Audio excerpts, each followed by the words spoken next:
Monsieur le Premier ministre, chef du gouvernement d'Union nationale et président du Haut Comité de pilotage chargé du suivi de la mise en œuvre des résolutions du dialogue national inclusif et souverain. Mesdames, Messieurs les membres du Haut Comité de pilotage, Monsieur le membre du cabinet, Mesdames, Messieurs, je voudrais tout d'abord et avant tout vous exprimer mes sincères remerciements pour votre présence et rendre grâce à Dieu qui nous a permis de nous rencontrer dans la paix et la sérénité pour procéder à l'installation du Haut Comité de pilotage chargé du suivi de la mise en œuvre des résolutions du dialogue national inclusif et souverain. Je tiens également à saisir cette opportunité pour vous adresser mes vives félicitations pour le choix porté sur vous pour accomplir cette grande mission républicaine qui revêt une importance nationale toute particulière. Monsieur le Premier ministre, Mesdames, Messieurs, vous le savez certainement, nous sommes parvenus à ce stade en mutualisant nos efforts à tous les niveaux, en créant une synergie autour de l'essentiel et en œuvrant pour l'intérêt supérieur de notre pays qui se trouvait dans une circonstance particulièrement difficile. Ensemble, nous avons pu sauver notre pays du néant institutionnel à la disparition soudaine du maréchal du Tchad.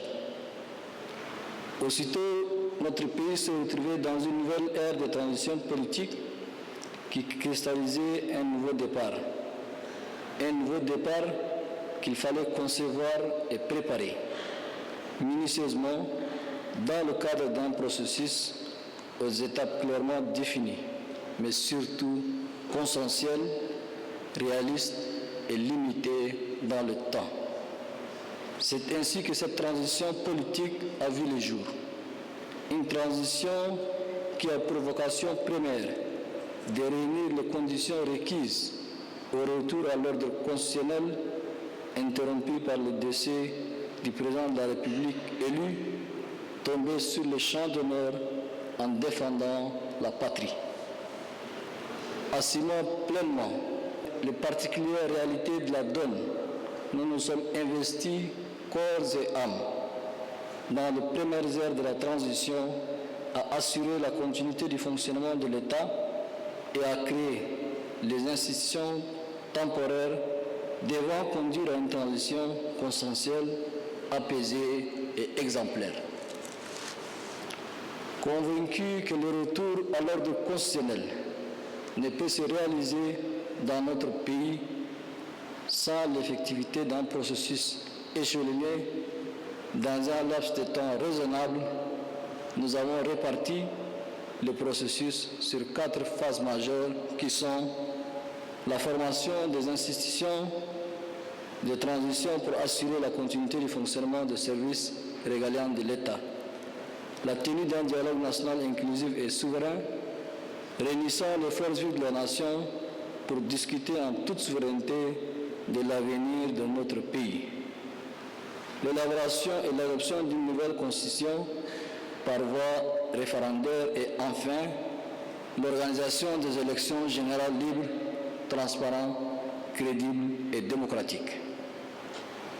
Monsieur le Premier ministre, Mesdames, Messieurs, après la mise en marche du processus de la transition par l'installation effective de tous les organes exécutifs et législatifs, nos efforts ont été orientés dans la préparation des préalables indispensables à la tenue et à la réussite du dialogue national inclusif et souverain qui représentait une des phases majeures.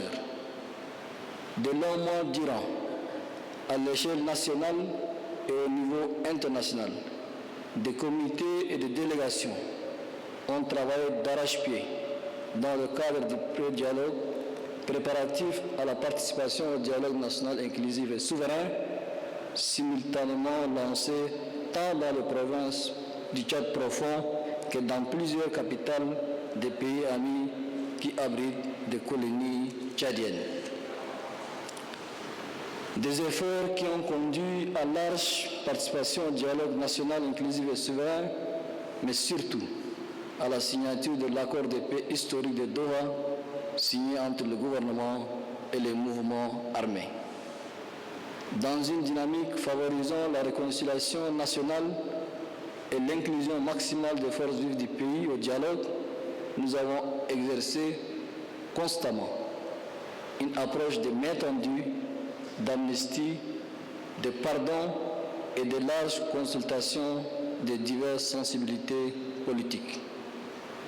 Une approche fructueuse à la faveur de laquelle un bon nombre de leaders politiques, des acteurs de la société civile, des activistes de la diaspora, des hommes d'affaires et des personnes de ressources exilées de longue date ont regagné le pays et enrichi les assises du dialogue national inclusif et souverain. Monsieur le Premier ministre, Mesdames, Messieurs, la tenue et la réussite du dialogue national inclusif et souverain a ainsi constitué un tournant décisif dans l'évolution de la transition. Ce fut un rendez-vous déterminant ayant réuni plus de 1500 participants représentant valablement la majorité écrasante des forces vives de la nation pour discuter librement de tous les maux qui ont jalonné l'histoire tumultueuse de notre pays. De leurs variées et riches discussions sont sorties un certain nombre de recommandations pertinentes, mais aussi et surtout des résolutions exécutoires. Les participants ont décidé, en toute souveraineté, d'engager le pays sur une deuxième phase de transition, de réviser la charte initiale de transition, de modifier les organes, d'accorder une nouvelle durée maximale de 24 mois et de produire un ambitieux cahier de charges traçant les chemins à suivre et les étapes à franchir pour parvenir à l'ordre constitutionnel. Des recommandations et des résolutions qui traduisent les aspirations profondes et légitimes du peuple tchadien, dont le suivi et la mise en œuvre constituent l'essence de la mission du Haut Comité de pilotage que vous composez individuellement et collectivement. Monsieur le Premier ministre, Mesdames, Messieurs, nul besoin de relever ici l'importance cardinale que revêt la réussite de votre mission de supervision et d'orientation de la mise en œuvre de dites recommandations et résolutions, afin de les traduire en faits concrets et palpables. Il est tout aussi nécessaire que le Haut Comité de pilotage remplisse de manière optimale son rôle d'appui à la recherche et à la mobilisation des ressources nécessaires pour le financement des actions prévues et à l'évaluation des actions entreprises par les départements sectoriels concernés. L'espoir immense et fort légitime placé par le peuple tchadien sur la réussite de la transition se concrétisera par la réalisation des différentes étapes du processus à travers la parfaite mise en œuvre du cahier de charges. Qu'il s'agisse de résolutions prises sur des questions de paix, de cohésion sociale, de réconciliation nationale, de forme de l'État, d'adoption de la Constitution, des réformes institutionnelles, du processus électoral, des droits et libertés fondamentales, des politiques publiques sectorielles ou celles relatives aux questions sociétales, toutes les résolutions du dialogue national inclusif souverain sont souveraines et exécutoires. Elles doivent connaître une pleine et entière mise en œuvre. Pour ce faire, il est indispensable que tous les organes prévus à cet effet, à savoir le Haut Comité de pilotage, le cadre indépendant de suivi et évaluation, le Comité international de suivi et évaluation de l'accord de Doha et le programme de démobilisation, désarmement et réinsertion prévu par l'accord de Doha doivent être pleinement opérationnels.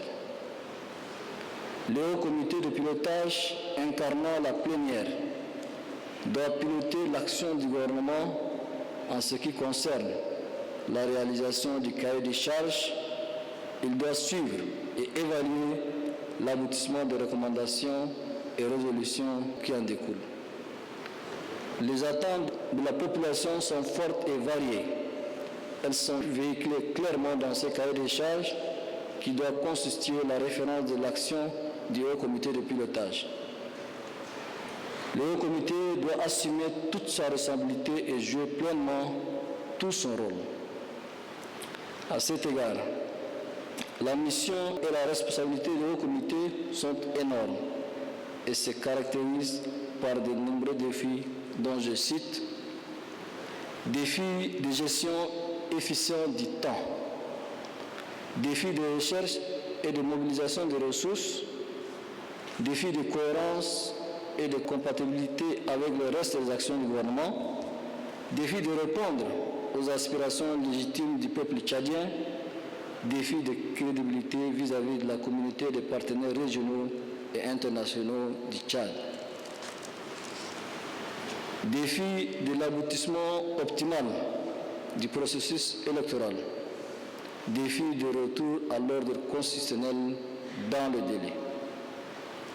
Monsieur le Premier ministre, chef du gouvernement de transition, président du Haut Comité de pilotage, Mesdames, Messieurs les membres du Haut Comité, vous êtes acteurs et témoins d'une œuvre qui expliquera la réussite ou l'échec de la refondation de notre pays. Je mesure le degré de votre responsabilité, c'est pourquoi je vous encourage et émets de souhait. L'équipe qui se mettra immédiatement en action doit travailler dans l'homogénéité, le sérieux, les échanges cordiaux de savoir et de compétences pour atteindre les objectifs qui vous sont assignés. Alors que les attentes de la nation sont fortes, le Haut Comité doit travailler sans oublier qu'il sera évalué à la fin de la transition. Étant donné la qualité des femmes et des hommes qui composent votre comité, je ne puis imaginer que l'échec soit permis. Aussi, toutes les équipes techniques doivent se mettre au travail très rapidement.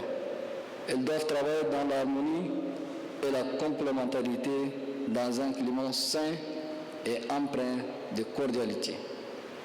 Pour terminer, je n'insisterai jamais assez sur le facteur temps.